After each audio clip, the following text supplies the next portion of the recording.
ओम मुनित्रयं नमस्कृत्य सूक्तिः परिभाव्य च वैयाकरणसिद्धान्तकौमुदीं विरच्यते। सर्वेभ्यः श्रोतृभ्यः नमः। अस्माभिः गतपाठे यद् पठितं तद् एकवारं स्मरामः। वयं वैयाकरणसिद्धान्तकौमुदी इत्याख्यस्य ग्रन्थस्य तत्र तद्धितेषु स्वार्थिकप्रकरणे भवामः। प्रकरणस्यास्य अस्माकं क्रमे तत्र षष्ठः पाठः गतपाठः प्रवृत्तः। अस्मिन् पाठे तत्र सर्वादौ वयं सूत्रं पठितवन्तः। पादशतस्य संख्यातेर्वीप्सायां मुल्लोपश्च। अस्य सूत्रस्य तत्र मध्ये अस्य सूत्रस्य मध्ये लोपकथनं कुतः कृतम् इति तत्र अस्मिन् विषये विगतपाठे अपि अस्माभिः चर्चा आरब्धा आसीत्। गतपाठे तु तद्विषये इतोपि स्पष्टीकरणं प्राप्तम्। नाम अस्य लोपस्य परनिमित्तकत्वाभावेन स्थानिवत्वाप्रसक्तेः पद्भावः निर्बाधः भवति, अन्यथा पद्भावाय स्थानिवद्भावस्य प्रवृत्त्या क्लेशः भवति अथवा पद्भावः न सम्भवति इति तत्र अस्माभिः पठितम्। ततः च तत्र पादः पत् इत्यनेन पदभावः भवति, तद्धितार्थ उत्तरपद इत्यादिना समासः भवति। ततश्च अत्र एतेन सूत्रेण यः उन् विधीयते सः स्त्रियाम् एव विधीयते। पुनश्च ततः उदाहरणं दृष्टं, द्वौ पादौ ददाति द्विपदिकां ददाति द्विशतिकां ददाति इति। तदनन्तरं वार्तिककृता उक्तं यत् पादशतग्रहणम् अनर्थकम् अन्यत्रापि दर्शनात्। नाम प्रकृते पादशत इत्यनयोः ग्रहणम् अनर्थकं वर्तते। कुतः? यतः अन्यत्रापि दृश्यते लोपः अपि च उन् प्रत्ययः इति। तेन द्विमोदकिकाम् इति रूपं साधितं। ततः सूत्रम् अस्माभिः पठितं दण्डव्यवसर्गयोश्च तस्य अर्थः दृष्टः उन् स्यात् इति। ततः उक्तम् अवीप्सार्थमिदं, नाम अवीप्सार्थम् इदं सूत्रम् आरभ्यते। तत्र अर्थयोः विशेषः भवति, दण्डार्थः व्यवसर्गार्थश्च अपि च विषयः अत्र सः एव भवति यः गतसूत्रे आसीत् इति अस्माभिः तत्र पठितं।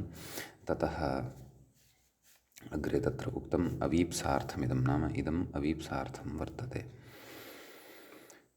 तत्र द्वौ पादौ दण्डितः द्विपदिकां द्विशतिकां व्यवसृजति ददाति इत्यर्थः इति तत्र उदाहरणम् अस्माभिः दृष्टं। ततः परं स्थूलादिभ्यः प्रकारवचने कन् इत्यत्र अस्माभिः तत्र इदं सूत्रं पठितं। स्थूलादिगणे ये शब्दाः पठिताः वर्तन्ते तेषां पारायणं कृतं, किञ्च प्रकारवचनार्थे अत्र कन् भवति इति उक्तं। ततश्च जातीयर् इति प्रत्ययस्य अयम् अपवादः भवति इति तत्र प्रतिपादितं। स्थूलकः अणुकः इति रूपद्वयं पठितं। तदनन्तरं तत्र चञ्चद्बृहतोरुपसङ्ख्यानम् इति वार्तिकम् अस्माभिः पठितं। चञ्चत्कः बृहत्कः इति रूपद्वयं साधितं। सुराया अहौ इति अग्रे गणसूत्रं पठितं। सुरावर्णः अहिः सुरकः इति तत्र उदाहरणं पठितं। तदनन्तरम् अनत्यन्तक्तौ उक्तात् इति सूत्रम् अस्माभिः पठितम्। अनत्यन्तगत्यर्थे क्तान्तात् कन् प्रत्ययः भवति, स्वार्थिकः इति तस्य अर्थः दृष्टः। छिन्नकं भिन्नकम् अभिन्नकम् इत्यादीनि उदाहरणानि तत्र साधितानि।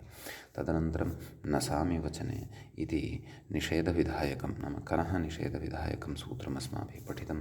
सामिपर्याये उत्तरपदे क्तान्तात् न कन् इति तस्य अर्थः पठितः।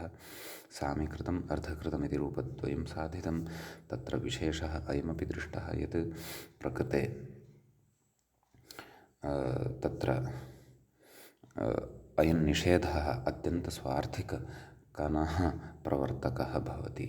एतेन निषेधेन ज्ञायते। तत्र युक्तिः मूले एव उक्ता, अनत्यन्तगतेः इह प्रकृत्या एव अविधानात् पूर्वेण कन्न प्राप्तः अतः इदं व्यर्थं भवति खलु, नाम अयं निषेधः व्यर्थः भवति खलु।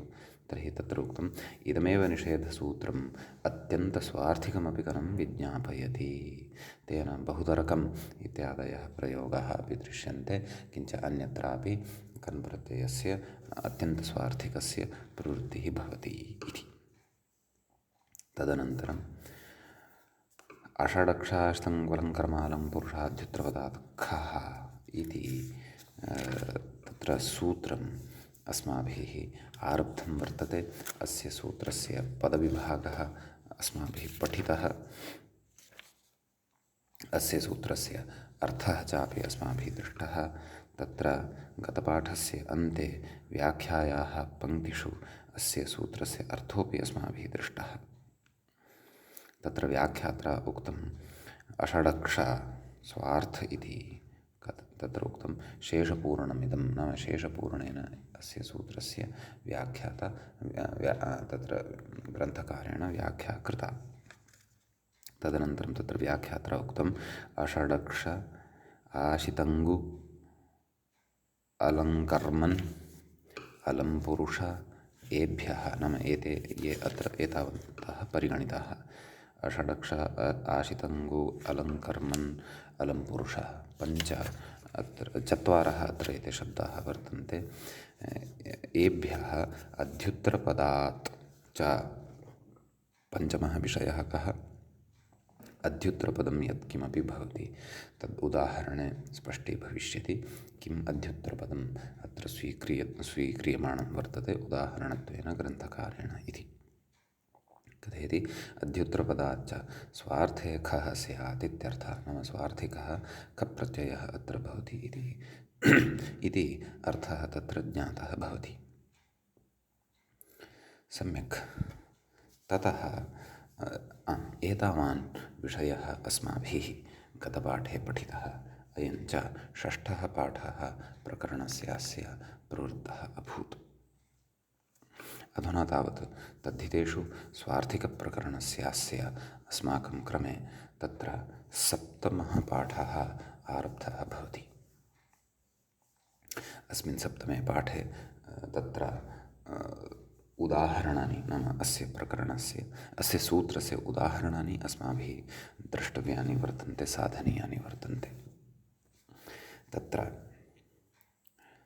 खप् प्रत्ययविधायकम् इदं सूत्रं वयं पठन्तः स्मः इत्यपि जानीमः।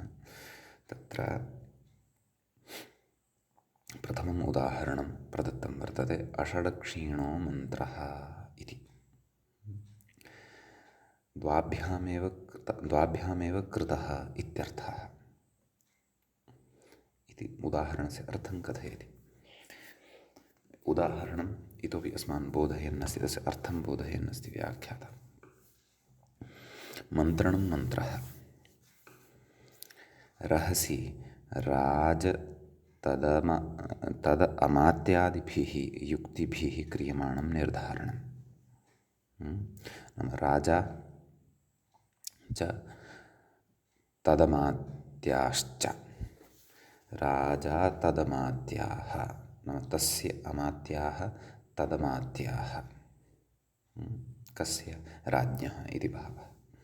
तर्हि राज्ञा अपि च तस्य अमात्यैः युक्तिभिः क्रियमाणं निर्धारणं, नाम अत्यन्तं तत्र युक्तिः पुरस्कृत्य विचिन्त्य किञ्चन निर्धारणं क्रियते यद् राज्यस्य कृते प्रजायै, राज्यस्य रक्षणाय, प्रजायाः रक्षणाय वा युक्तं भवति, तादृशं यत् निर्धारणं क्रियते तादृशं मन्त्रणम् अपि मन्त्रः इत्युच्यते। एवं खलु? अग्रे उच्यते, नाम इदानीम् अषडक्षीणः इत्यस्य विग्रहं कथयन्नस्ति। अविद्यमानानि षड् अक्षीणि श्रोत्रेन्द्रियाणि यस्मिन् इति बहुव्रीहिः। अक्षिशब्दः श्रोत्रेन्द्रियार्थे अपि प्रयुज्यते। नेत्रार्थे तु प्रयुज्यते एव, क्वचित् लक्षणया वा प्रकारान्तरेण वा तत्र श्रोत्रियेन्द्रियार्थे अपि तत्र प्रयुज्यते अक्षिशब्दः। अतः एव तत्र अर्थं कथयन्नस्ति व्याख्याता। अविद्यमानानि षड् अक्षीणि अर्थात् श्रोत्रेन्द्रियाणि यस्मिन् बहुव्रीहि यस्मिन् इति बहुव्रीहिः नाम इति बहुव्रीहिः अत्र भवति। तर्हि समासप्रक्रियां कृत्वा षट् अक्षि षडक्षि इति शब्दः अस्माकं सविधे लभ्यते। ततः कथयति बहुव्रीहौ सख्यक्षणोः स्वाङ्गात् षच् इति सूत्रम् अस्माभिः समासेषु प्रपञ्चितं निरूपितं पठितम्। एतेन समासान्तः षच् प्रत्ययः भवति। अपि च पञ्चमाध्यायस्य चतुर्थपादस्य एव इदं सूत्रं भवति यः पादः अस्माभिः अधुना पठ्यमानः वर्तते। समीचीनं। ततः षच् भवति। तर्हि किमायातं षडक्षि षच् षडक्षि अ षडक्षि अ इत्यवस्थायां षडक्षि इत्यत्र यः इकारः वर्तते तस्य इकारस्य लोपं कुर्मः। यस्येति चैत्यनेन षडक्ष षडक्ष इति सिद्ध्यति। समीचीनं। तदन्तात् अनेन खः नाम इदं यद् वर्तते एतेन सूत्रेण यः प्रत्ययः स्वार्थिकः विधीयमानः वर्तते सः ख प्रत्ययः भवति। अतः षडक्ष ख तस्य स्थाने ईनादेशः षडक्ष ईन यस्येति चैत्यनेन तत्र अलोपः भवति। षडक्ष ईन षडक्षीण अणत्वं भवति। षडक्षीण विभक्तिकार्यं कृत्वा षडक्षीणः इति प्रयोगः सिद्धः भवति। समीचीनम्। अर्थः उच्यमानः वर्तते द्वाभ्यामेवेति मूले उक्तं खलु द्वाभ्याम् एव कृतः इत्यर्थः। द्वाभ्याम् अर्थात् पुरुषाभ्याम् एवं खलु यदा द्वौ एव मन्त्रणाय भविष्यतः तदा एव अयं विग्रहः युज्यते खलु षडक्षीणः मन्त्रः। अतः तत्र नैव अषडक्षीणः मन्त्रः एवं खलु अविद्यमानानि षड् अक्षीणि यदा द्वौ भविष्यतः तदा एव तत्र चत्वारि अक्षीणि भविष्यन्ति एवं खलु। अन्यथा तत्र त्रयः यदि जातः तदा तु षट् भविष्यन्ति अथवा ततोपि अधिकाः भविष्यन्ति। अतः तत्र विशिष्टः एषः प्रयोगः भवति। समीचीनम्। इति प्रथमम् उदाहरणम्। अग्रिमम् उदाहरणं वर्तते आशिता इति। मूले पश्यामः आशिताः गावः अस्मिन् इति आशितं गवीनम् अरण्यम्। अत्र पश्यन्तु व्याख्याता कथयति अशभोजने इत्यस्मात् आशितः कर्ता इति ज्ञापकात् कर्तरि आशितः कर्ता इति सूत्रमेव वर्तते अग्रे कृत्सु पठिष्यते। तज्ज्ञापकात् अत्र कर्तरिक्तप्रत्ययः भवति। अन्यथा सूत्रेण कर्तरिक्तप्रत्ययः अत्र न सम्भवति ज्ञापकात् सम्भवति। तत् कथं तद् इतोपि विस्तरेण कृत् प्रपञ्चे ज्ञास्यते। तर्हि कर्तृक्तः समीचीनं। ततः आशिताः गावः अस्मिन् इति खलु विग्रहः रूपं साधनीयम् आशितं गवीनः इति। तर्हि लौकिकविग्रहः दर्शितः एव वर्तते। अलौकिकविग्रहः आशितगो इति। समीचीनं। ततः कथयति पूर्वस्य मुम् इति मूले उक्तं खलु निपातनात् पूर्वस्य मुम् इति। एवं खलु नाम निपातनवशादेव नाम सूत्रे अयं शब्दः पठितः आशितङ्गु इति। अतः निपातनवशादेव प्रकृते तत्र आशित इति शब्दस्य मुमागमः निपात्यते स च मित्वात् अन्तावयवः भवति। अतः आशित म गो एवं खलु गो इति यः वर्तते तर्हि तस्य तदेव ह्रस्वः भवति गोस्त्रियोरुपसर्जनस्य। यद्यपि आशितङ्गु इति सिद्धः एव शब्दः पठितः वर्तते सूत्रे अतः अस्माभिः ह्रस्वान्ततया एव सिद्धः ह्रस्वः एव अयं शब्दः स्वीकर्तुं शक्यते। अतः आशितङ्गु इति शब्दात् तत्र अयं ख प्रत्ययः, तस्य ईनादेशः, एवं किल।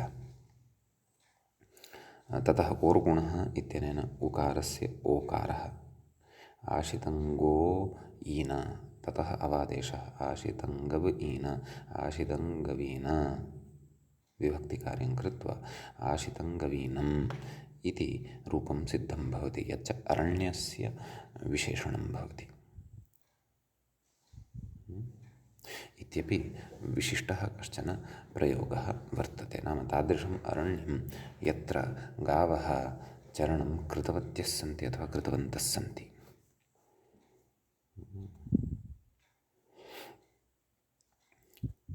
तृणानां भक्षणं चरणम्, अथवा यस्य कस्यापि वस्तुनः पदार्थस्य भक्षणं वा चरणं, चर गतिभक्षणयोः इति धातोः इति द्वितीयम् उदाहरणं सिद्धं। तृतीयम् उदाहरणं कथयति व्याख्याता अलङ्कर्मीण इति।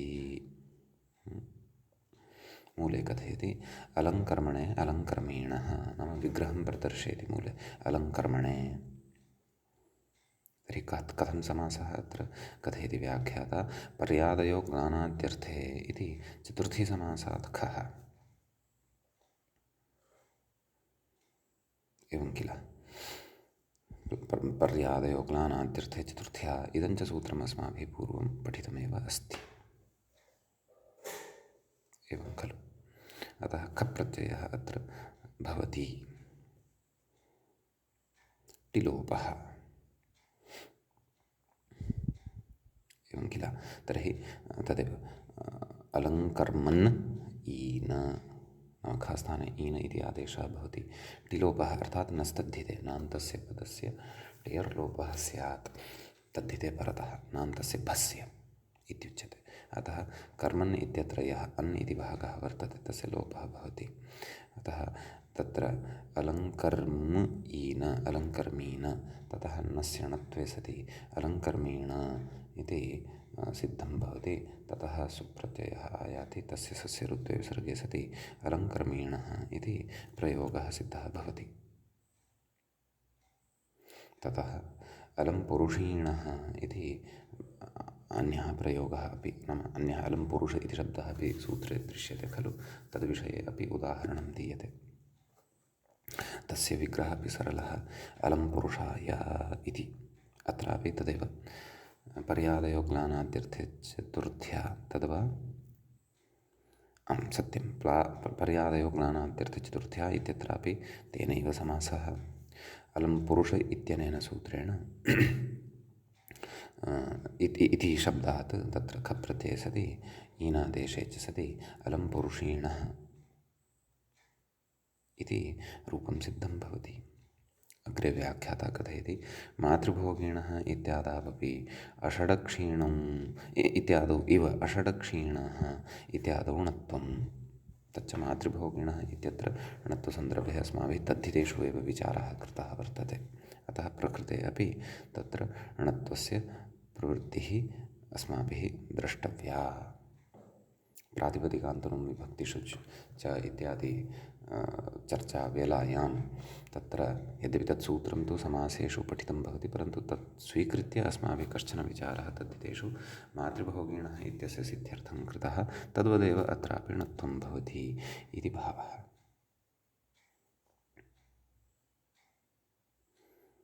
एवं खलु। ततः कथयति पदव्यवायेऽपि इति निषेधस्तु न, एवं किल। अषडक्षीण इत्यत्र पदव्यवायेऽपि इति निषेधो न भवति। कुतः? पदे परतः यत् पदं तेन व्यवाये इत्याश्रयणात्। नाम पदेन व्यवधानं कदा वक्तव्यं? यदा पदे परतः मध्ये पदं भवति, प्रत्ययः यदि परतः भवति, ततः पूर्वं यदि पदं भवति तदा न। तादृशव्यवायः अत्र न स्वीक्रियते इति पूर्वं प्रतिपादितमेव वर्तते। प्रकृते तु षडक्ष ईन, ईन इत्यस्मात् पूर्वं षट् ईन एतयोः मध्ये पदं यद् वर्तते अक्षी, तद्व्यवायत्वेन अत्र न स्वीक्रियते। कुतः? यतः तस्मात् परतः पदं नास्ति, तस्मात् परतः तु प्रत्ययः वर्तते इति भावः। समीचीनम्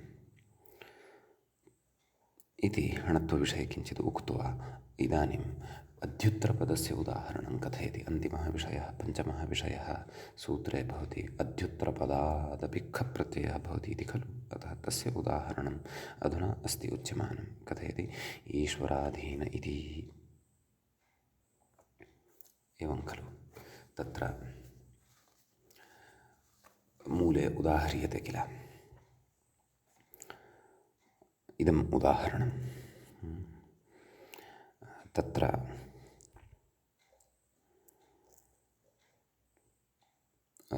व्याख्याता कथयति यस्मादधिकं यस्य चेश्वरवचनं इति ईश्वरशब्दात् सप्तमी। एवं खलु, नाम प्रकृते ईश्वरे अधि एवं रीत्या विग्रहः कर्तव्यः भवति। सप्तमी तत्र तदेव यस्मादधिकं यस्य चेश्वरवचनं सप्तमी इति कारकेषु अस्माभिः सूत्रं पठितं वर्तते। तेन सप्तमी विभक्तिः भवति। ततः अग्रे उच्यते शौण्डादित्वात् अधिशब्देन समासः इति। नाम शौण्डादिगणे अयम् अधिशब्दः पठितः इति कृत्वा समासः भवति। केन? सप्तमी शौण्डैः इति किमायातम्? ईश्वर अधि, ईश्वराधि इति लभ्यते। ततः स्वार्थे खः इति उच्यते। अतः ईश्वराधि ईन यस्यति चैतन्येन धकारोत्तरवर्तिनः इकारस्य लोपः। ईश्वराधि ईन, ईश्वराधीन इति शब्दः सिद्धः भवति। ततः विभक्तिकार्ये कृते ईश्वराधीनः इति च प्रयोगः सिद्धः भवति।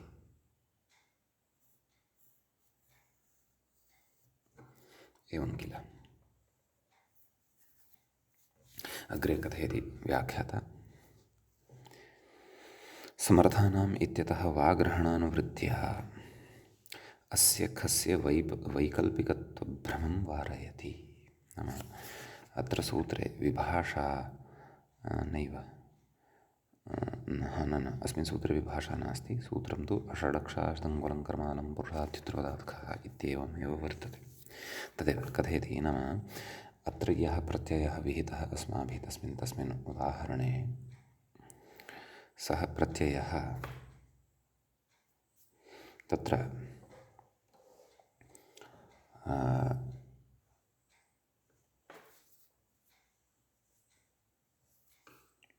तन्नाम विकल्पेन भवति। नाम पक्षे वाक्यम् अपि भवति इति नास्ति। एवं भवन्तः न चिन्तयन्तु। अतः अस्य प्रत्ययस्य विकल्पेन विधानस्य भ्रमं वारयति। किं? नित्योऽयं खः इति मूले उक्तं खलु। अयं खः प्रत्ययः नित्यः वर्तते।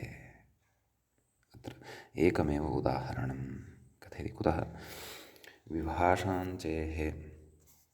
विभाषाञ्चेरधिक्स्त्रियाम् इति उत्तरसूत्रे, नाम इति अग्रे यत् सूत्रं वर्तते, कथयति समर्थानाम् इत्यतः वाग्रहणानुवृत्त्या एव सिद्धे। नाम अग्रे यत् सूत्रं वर्तते विभाषाञ्चेरधिक्स्त्रियां, तत्र किमर्थं विभाषाग्रहणं कर्तव्यं? महाविभाषया एव विकल्पः खलु सिद्धः भवति वा न वा? कथयति इत्युत्तरसूत्रे व्याख्याता कथयति विभाषाञ्चेरधिक्स्त्रियाम् इति उत्तरसूत्रे समर्थानाम् इत्यतः वाग्रहणानुवृत्त्या एव सिद्धे। विभाषाग्रहणात् इह पूर्वसूत्रे, नाम तत्र विभाषाग्रहणं कृतमिति कृत्वा अस्मिन् पूर्वसूत्रे वाग्रहणानुवृत्त्यभावः ज्ञाप्यते इत्यर्थः। वाग्रहणस्य अनुवृत्तिः या वर्तते तस्याः अभावः अत्र ज्ञाप्यते इति अर्थः अत्र अस्माभिः ज्ञेयः।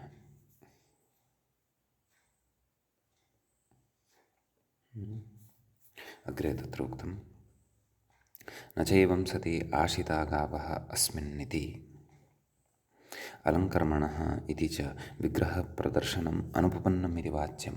तर्हि पूर्वपक्षी कथयेत्। तर्हि भोः भवता एव विग्रहाः प्रदर्शिताः मूले, ते कुतः? यदि नित्यसमासं कथयति तर्हि विग्रहाः कथं प्रदर्शिताः कथयति? तस्य खप्रत्ययप्रकृतिकर्थनार्थत्वेन अलौकिकविग्रहवाक्यप्रायत्वात्। मूले तु यः विग्रहः उक्तः वर्तते सः तु विग्रहः नाम खप्रत्ययस्य प्रकृतिकथनार्थत्वेन, न खप्रत्ययस्य प्रकृतिः का भवेत् अत्र इति कथनाय अलौकिकविग्रहवाक्यप्रायत्वात्। नाम अलौकिकविग्रहवाक्यम् अग्रे अत्र यत् साधनीयं वर्तते, उपस्थापनीयं वर्तते, तदर्थं काचित् दिक् लब्धा भवतु स्पष्टतायै। अन्यथा षडक्षीणः मन्त्रः तत्र न विद्यते षट् अक्षीणी यस्य इति विग्रहः यः कृतः, वस्तुतः सः विग्रहः न युज्यते। नित्यतया एव अत्र खप्रत्ययः। एवं किल आशितः गावः अस्मिन् अयं विग्रहः अथवा अलङ्कर्मणे इति वा विग्रहः, अयं सर्वोऽपि विग्रहः खप्रत्ययस्य प्रकृतेः कथनाय, नाम प्रकृतिः स्पष्टा भवतु तदर्थं स्पष्टतायै केवलम् एते उक्ताः वर्तन्ते विग्रहाः इति। न विद्यन्ते षट् अक्षीणी यस्य इति यद्यपि शक्यते, परन्तु सः व्यवहारः नास्ति। एवं रीत्या मन्त्रणार्थे वाक्यत्वेन प्रयोगः न भवति, साक्षात् षडक्षीणः मन्त्रः इत्येव तत्र उच्यते।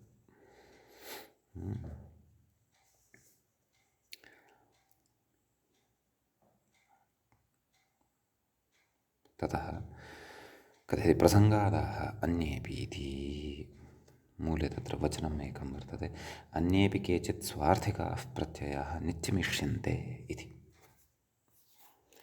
केचन स्वार्थिकाः प्रत्ययाः अन्येऽपि वर्तन्ते, ते अपि नित्यतया इष्यन्ते। एवं किल तर्हि तत्र उच्यते भाष्यकृता इति शेषः, नाम केन इष्यन्ते?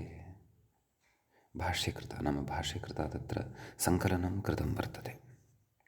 नाम अन्ये एतावता ये प्रत्ययाः पठिताः, अन्ये च ये अग्रे च ये पठिष्यन्ते तेषु इति भावः। तर्हि तत्र उच्यते तमवादयः प्राक्कनः इति। मूले पश्यन्तु, तमवादयः प्राक्कनः, भाष्ये इदं सङ्कलनं कृतं वर्तते, येषां कृते नाम केचन विशिष्टाः प्रत्ययाः सङ्कलिताः, येषां कृते उक्तं यत् नित्यम् एते इष्यन्ते इति। समीचीनं। तर्हि किमुक्तं? तमवादयः प्राक्कनः, कोऽर्थः? तमः क्व पठितः अस्माभिः? तत्र व्याख्याता स्मारयति अतिशायने तमभिष्ठनौ इत्यारभ्य अवक्षेपणे कन् इत्यतः प्राग् विहिताः प्रत्ययाः इत्यर्थः।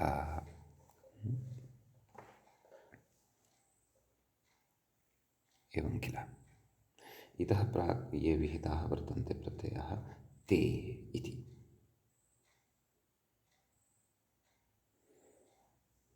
समीचीनं। ततः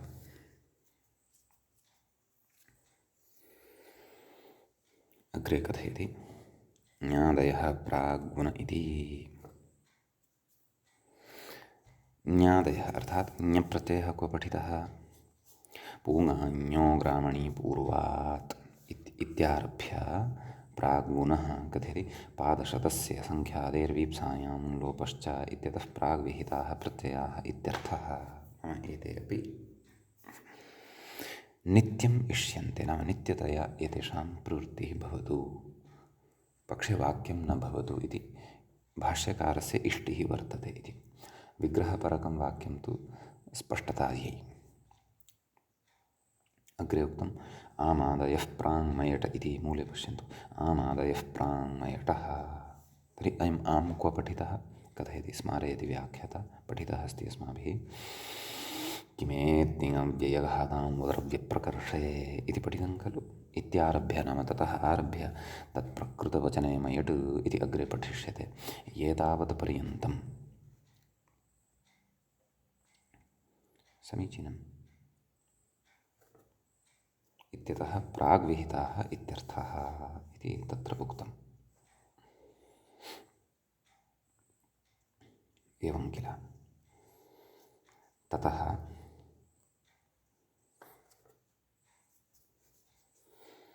अग्रे उक्तं बृहतीजात्यन्ता इति। अग्रे कथयति बृहतीजात्यन्ताः समासान्ताश्च इति भाष्यम्। बृहति शब्देन किं ग्राह्यं? बृहत्या आच्छादने इति सूत्रम् अस्माभिः पूर्वं पठितं। नाम इति कन् लक्ष्यते बृहति शब्देन। समासान्ताः इति तु अग्रे नाम अस्मिन्नेव समासान्ताः पठ्यन्ते खलु। कथयति बृहत्या आच्छादने इति कन् लक्ष्यते। जात्यन्तत्वेन तु जात्यन्ताच्छबन्धुनि इति छो लक्ष्यते। इदमपि सूत्रमग्रे पठिष्यते अचिरेण एव। नाम एतावत् पर्यन्ताः बृहति जात्यन्ताः समासान्ताश्च। समासान्तानामपि तत्र परिगणनं कृतं वर्तते। अस्तु, व्याख्याता अग्रे किं कथयति?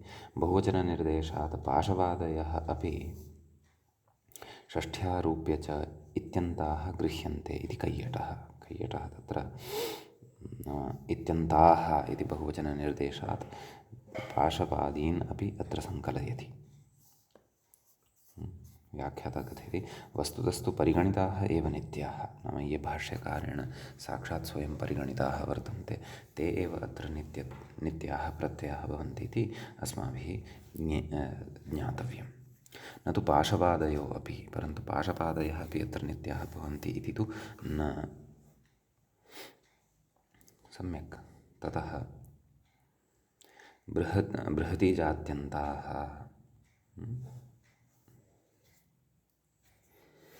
कथयति इति बहुवचनं तु बृहत्। नाम अत्र यद् बहुवचनम् अस्ति तस्य तु प्रयोजनं भिन्नं। किं कथयति इति बहुवचनं तु बृहत्या आच्छादने इति जात्यन्ताच्छबन्धुनि इति सूत्रयोर्मध्यगतेन अषडक्षाशङ्कुरङ्करमानं पुरुषातित्रोदात्कः इति सूत्रेण विहितं खप्रत्ययम् अभिप्रेति इति न दोषः। नाम तस्य तु भिन्नं प्रयोजनम् अस्ति। तच्च भिन्नं प्रयोजनम् इदं वर्तते। एवं खलु। नाम परिगणनवाक्ये भाष्ये बृहति जात्यन्ताः इत्यत्र यद् बहुवचनं पठितं तस्य तु भिन्नं स्वारस्यं, भिन्नः अभिप्रायः। कैयटः तु किमपि कल्पयित्वा कथयन्नस्ति इति व्याख्याता कथयति। न, कैयटस्यापि मतदाने युक्तिः स्यात्, परन्तु व्याख्याता यदुच्यमानं वर्तते प्रायः शेखरे स्यात् वा इति मम भाति। अस्तु, पठामः पुनः एतां पङ्क्तिं पश्यन्तु किमुक्तवान् इति जात्यन्ताच्छबन्धुनि इति सूत्रयोर्मध्यगतेन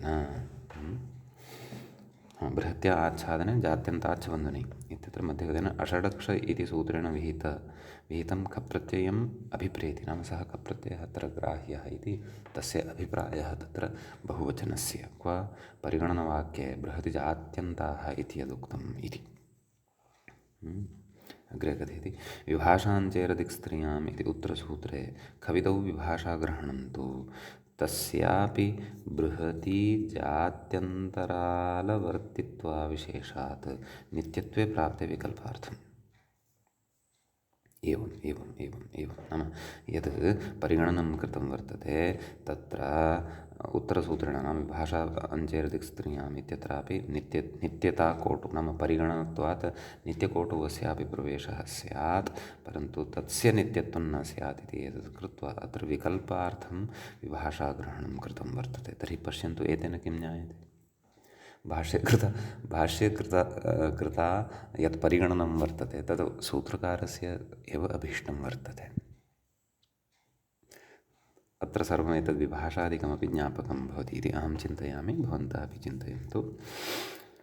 कथयति अनित्योऽयङ्खः उत्तरसूत्रेषु विभाषाग्रहणादिति मूलं तु नाम अयङ्खः अनित्यः वर्तते। उत्तरसूत्रेषु विभाषाग्रहणात् इति अत्र उक्तं खलु। अषडक्ष इत्यत्र खप् प्रत्ययविषये उक्तं खलु नित्योऽयङ्खः, परन्तु अत्र किमुच्यमानं वर्तते? अयङ्खः अनित्यः। उत्तरसूत्रे विभाषाग्रहणात् इति मूले भट्टोजिदीक्षितेन उक्तं खलु।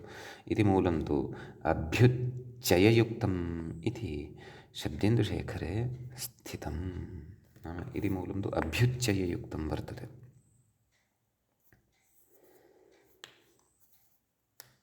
इदानीम् अभ्युच्चय इति शब्देन शेखरे किं विवक्षितम् इति तु द्रष्टव्यम्।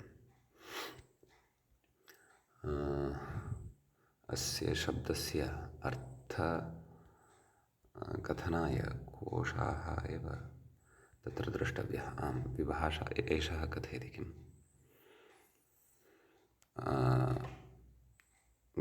वाचस्पत्यकारः वृद्धौ वृद्धिः इति अर्थं कथयति। तर्हि वृद्ध्यर्थं यदि स्वीकुर्मः तर्हि नागेशः किं कथयति अभ्युच्चययुक्तं नाम वृद्धियुक्तम् इति शब्देन्दुशेखर नाम अस्य नित्यत्वकोटौ अस्यापि प्रवेशः भवतु इति एतदर्थम् इति उक्तम् अथवा स्पष्टतार्थम् उक्तम् इति नागेशस्य काचित् दृष्टिः अथवा विवक्षा स्यात्। विस्तरेण तु नागेशग्रन्थः एव अत्र अस्माभिः द्रष्टव्यः शब्देन्दुशेखराख्यः। समीचीनं। ततः तत्र अग्रे कथयति। अस्मिन् सूत्रे अत्र एतावानेव विचारः अत्र भवति। वयम् इदानीम् अग्रिमसूत्रं प्रति प्रविशामः। अग्रे सूत्रं वर्तते विभाषां चेरदिक्स्त्रियाम् इत्यस्ति। समीचीनं। तत्र सूत्रे प्रथमं पदं भवति विभाषा, प्रथमान्तम् इदं पदं भवति। द्वितीयं पदं भवति अञ्चेः, पञ्चम्यन्तमिदं पदं भवति। पञ्चमे विभक्तेः एकवचनान्तं भवति। अदिक्स्त्रियाम् इति सप्तम्यन्तं पदं भवति। सप्तमे विभक्तेः एकवचनान्तं भवति। तत्र अदिक्स्त्रियां तत्र विग्रहः ज्ञेयः। दिक् च एषा स्त्री च दिक्स्त्री, न दिक्स्त्री अदिक्स्त्री तस्याम् अदिक्स्त्रियाम्। व्याख्याता कथयति अदिक्स्त्रियाम् इति कर्मधारये गर्भो नञ्तत्पुरुषः। अयं तादृशः तत्पुरुषः नञ्तत्पुरुषः वर्तते यस्य गर्भे कर्मधारयः वर्तते, स च अस्माभिः दर्शितः एव। दिक् च एषा स्त्री च दिक्स्त्री अतः। समीचीनं। ततः प्रकृते अषडक्षाशितं कुलं कर्मालं पुरुषाद्युत्तरपदात् खः इत्यस्मात् सूत्रात् खः इत्यनुवर्तते। ततः तद्धिताः ज्ञाप्रातिपदिकात् प्रत्ययः परश्च इत्येते च अधिकाराः अत्र लभ्यन्ते। समीचीनं। व्याख्याता कथयति तदाह अदिक्स्त्रीवृत्तेरिति मूले पश्यामः। सूत्रार्थः उच्यमानः वर्तते अदिक्स्त्रीवृत्तेः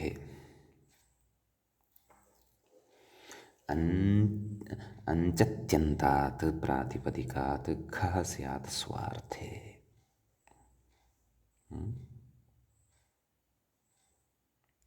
नाम दिग्वाचकं प्रातिपदिकं यदि स्त्रीलिङ्गे न स्यात् अदिक्स्त्री वृत्तेः,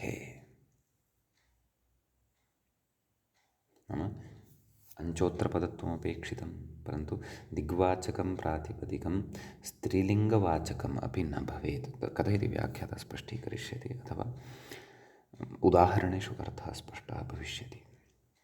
अतः तादृशात् प्रातिपदिकात् खः स्यात्, विकल्पेन स्यात् वा स्वार्थे, स्वार्थिकः अयं खः प्रत्ययः।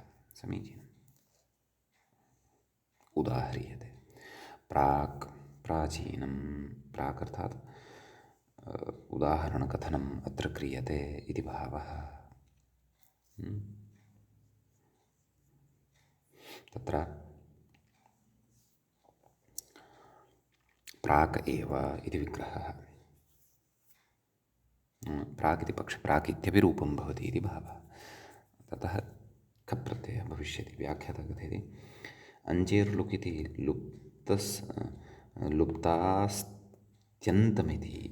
लुप्तास्त्यन्तम् इदम् इति। नाम प्राक् इति यः वर्तते तत्र वस्तुतः अस्तातिप्रत्ययः वर्तते, स च अस्माभिः पूर्वं पठितः। एवं खलु। अतः तस्य अञ्चेर् लुक् इत्यनेन सूत्रेण लोपः ज्ञेयः। नाम अत्र सः अस्तातिप्रत्ययः यः वर्तते सः अत्र न दृश्यते। एवं खलु। तत्र अञ्चत्यन्तेभ्यः दिक्शब्देभ्यः उत्तरस्य अस्तातिप्रत्ययस्य लुक् भवति इति एतेन सूत्रेण उच्यते। समीचीनं।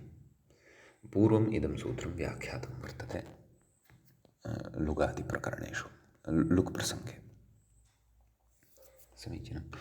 कथयति प्राचीदेशे इत्यर्थे प्राचीनम् इति खान्तमिदं स्वभावात् आधेयपरम्।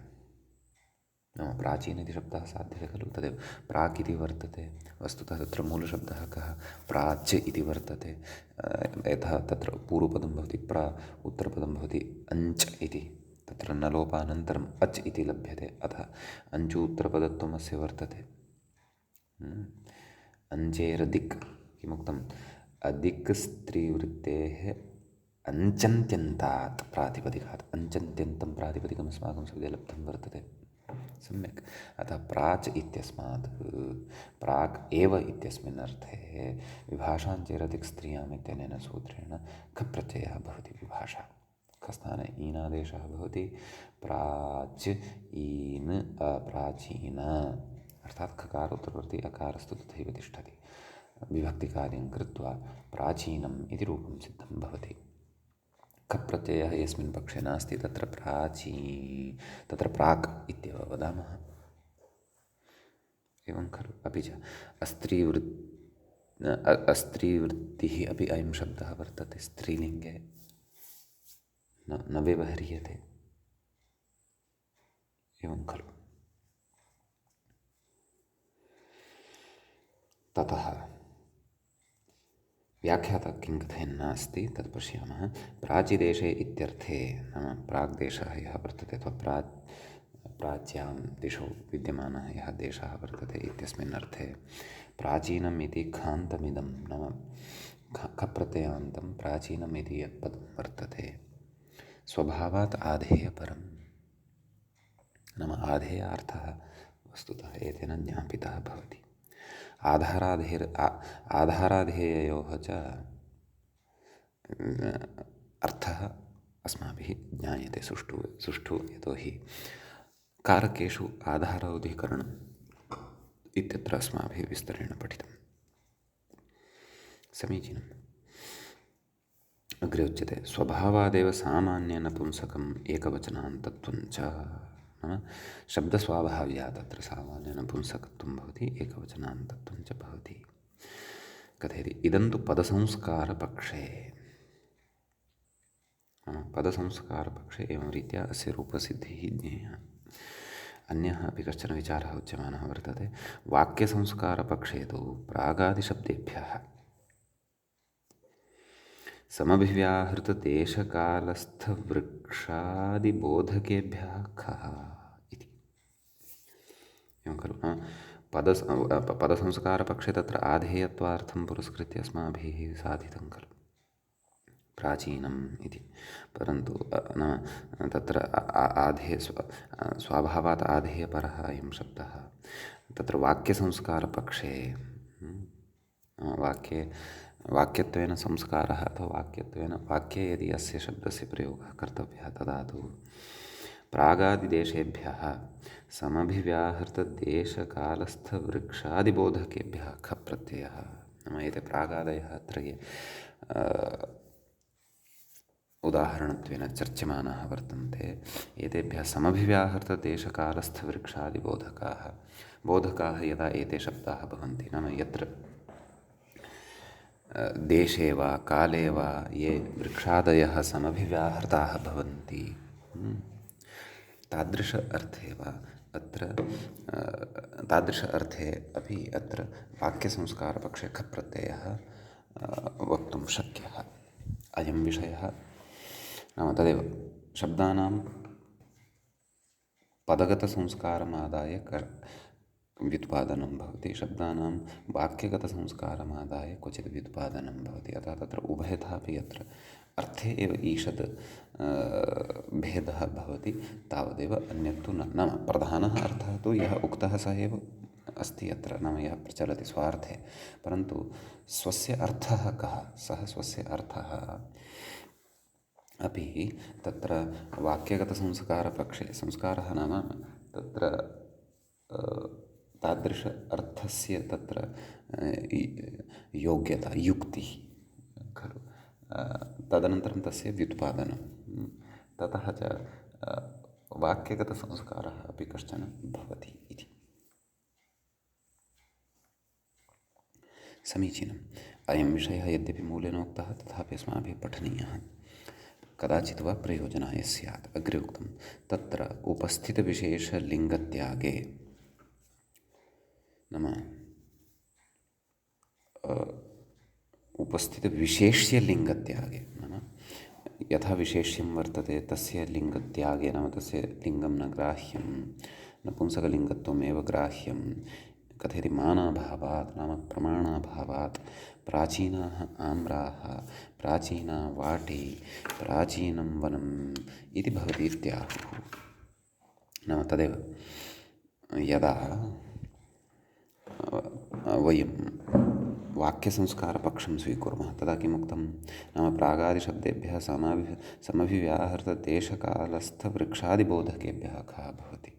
तर्हि तत्र एवं रीत्या अर्थे विद्यमानेभ्यः एतेभ्यः खप् प्रत्ययः यदि भवति तर्हि तत्र आम्रवाटी अथवा वनम् इत्यादीनां ये तत्तद्देशे भवन्ति इत्यादीनामपि तत्र विशेषणत्वेन इदं प्रयोक्तुं शक्यते। तेषां विशेष्यपदानां लिङ्गम् एते शब्दाः खप् प्रत्ययाः गृहीतुं शक्नुवन्ति इति भावः। तत्र नियतेन केनचन एकेन एव लिङ्गेन भाव्यमिति तत्र मानाभावः अर्थात् प्रमाणस्य अभावः वर्तते। अतः एतेपि प्राचीना वाटिका, प्राचीनाः आम्राः, प्राचीनं वनम् इत्यादयः प्रयोगाः अपि सम्भवन्ति इति कथयन्ति इति आहुः अभियुक्ताः। समीचीनम्। अग्रे कथयति अर्वन्तम् अञ्चतीति वक्ष्यन् अर्वच्छब्दं विवृणोति।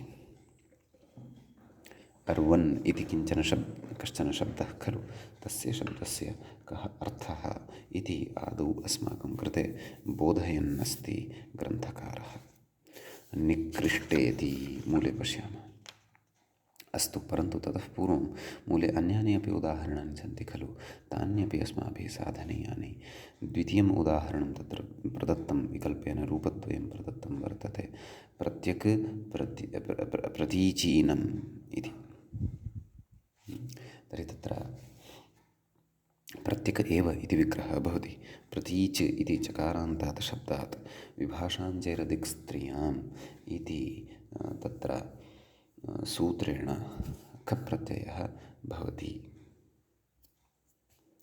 समीचीनम्। अतः तत्र विकल्पेन खप् प्रत्ययः भवति, अतः तदेव प्रतीच ईन प्रतीचीन, प्रतीच् ईन प्रतीचीन विभक्तिकार्यं विधाय प्रतीचीनम् इति रूपं सिद्धं भवति।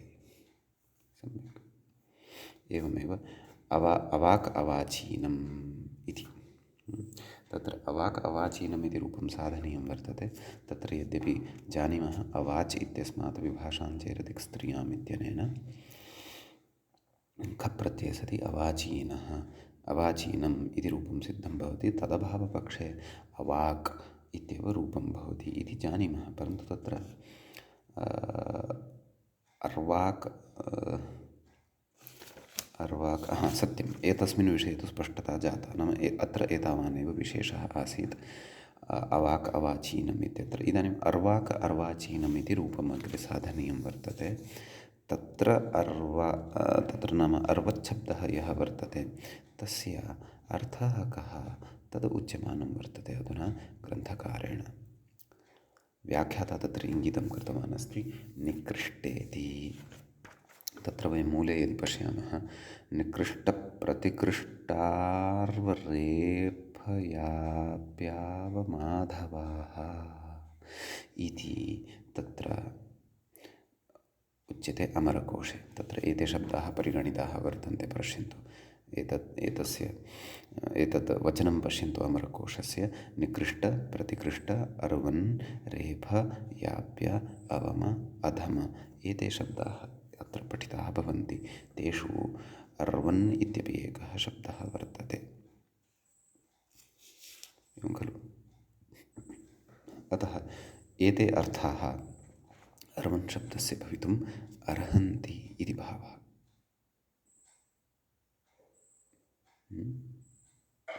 नीचैः, नीचः वा इति अर्थः अर्वाक् इति शब्दस्य भवति। कथयति व्याख्याता, अमरवाक्यमिदं समीचीनं। कथयति अर्वन्तम् अञ्चति इति अर्वाक् इति विग्रहः तत्र प्रदर्श्यते।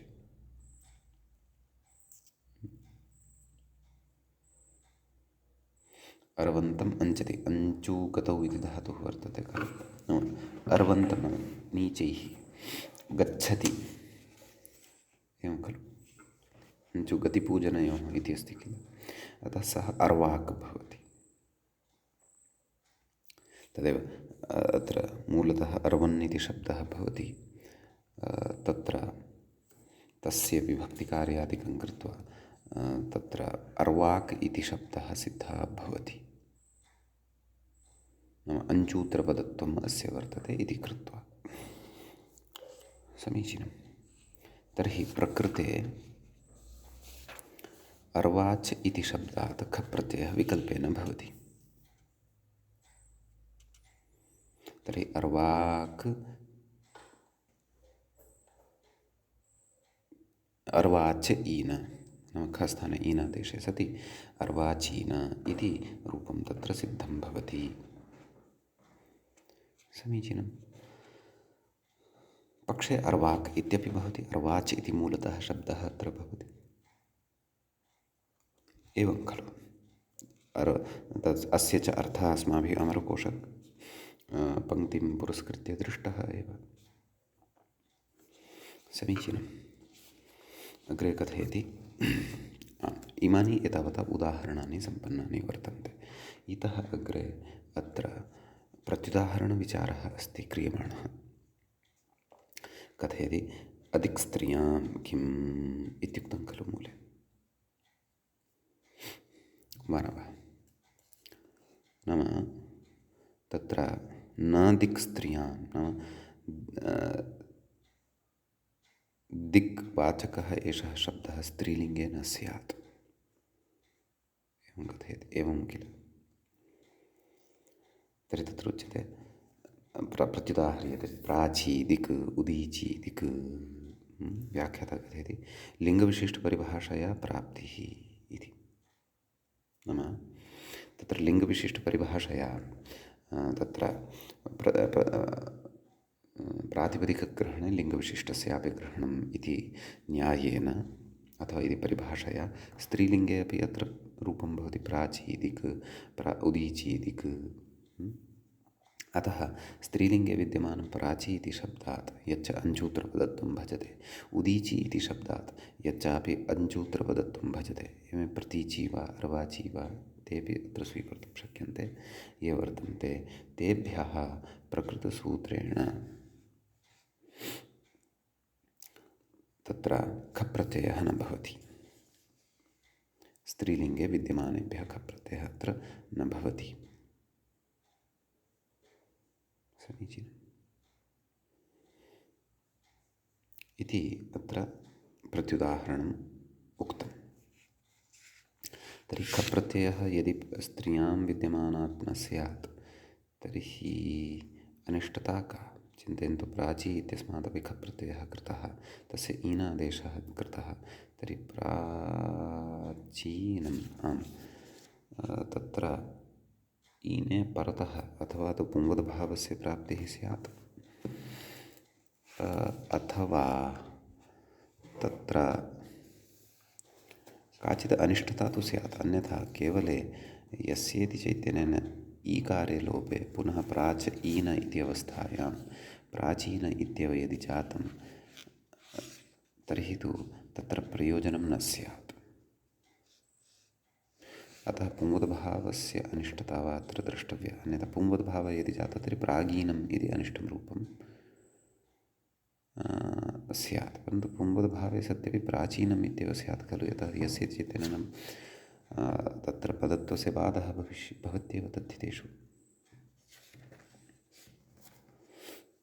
एवं खलु। अतः प्रकृते स्त्रियां यः निषेधः उक्तः तस्य अभावे अनिष्टता का? नाम रूपे अनिष्टता का? प्राचीदिक् उदीचीदिक् आभ्यामपि यदि खप् प्रत्ययः कृतः तर्हि अनिष्टता का स्यात्? तत्त्वोऽधिनिकारः किमपि कथयति वा इति पश्यामः। प्राचीनम् अचहित्यकारलोपे कृते चौ इति दीर्घः एवमेव क्वचिद् रूपं प्राचीना ब्राह्मणी नैव अयमपि अग्रे प्रविष्टः। अतः अदिक् स्त्रियां न दिक् स्त्रियाम् इत्युच्यते किल। तत्र पूर्वं ये शब्दाः अस्माभिः अत्र गृहीताः, नाम येषां यानि उदाहरणानि साधितानि, ते दिग्वाचकाः एव खलु स्वीकृताः। नाम अञ्चूत्रपदशब्दाः ये वर्तन्ते, एवं खलु, ते दिग्वाचकाः सन्तः अथवा दिग्वाचकानि तानि प्रातिपदिकानि स्त्रीलिङ्गे न भवेयुः, अथवा तानि दिग्वाचकानि अपि न स्युः इति तु अर्थः न स्यात् किल। एवं किल। प्रायः अयमेव अर्थः स्यात्। तर्हि अस्माभिः अर्थः न ज्ञातः सम्यक्तया इति प्रत्युदाहरणम् अस्मान् परीक्षमाणं वर्तते। कः अर्थः उक्तः? अधिक् स्त्रीवृत्तेः अञ्चत्यन्तात् प्रातिपदिकात् खः स्यात् इत्युच्यते। अधिक् स्त्री इत्यत्र कर्मधारयेन तत्पुरुषः वर्तते इत्युक्तमेव। एवं खलु। यद्यपि प्राचीनम् इत्यनेन दिशः अर्थः न भासते खलु। प्राचीनं किञ्चन इत्येव अर्थः तत्र भासते। नाम दिग्वाचकत्वम् एतेषां न स्वीक्रियते वा इति। तर्हि नाम सूत्रे उक्तः यः निषेधः तस्य अयम् अर्थः ग्राह्यः। तर्हि अयं सर्वोपि संशयः कुतः उत्पन्नः? नाम अधिक् स्त्रियां किं नाम तत्र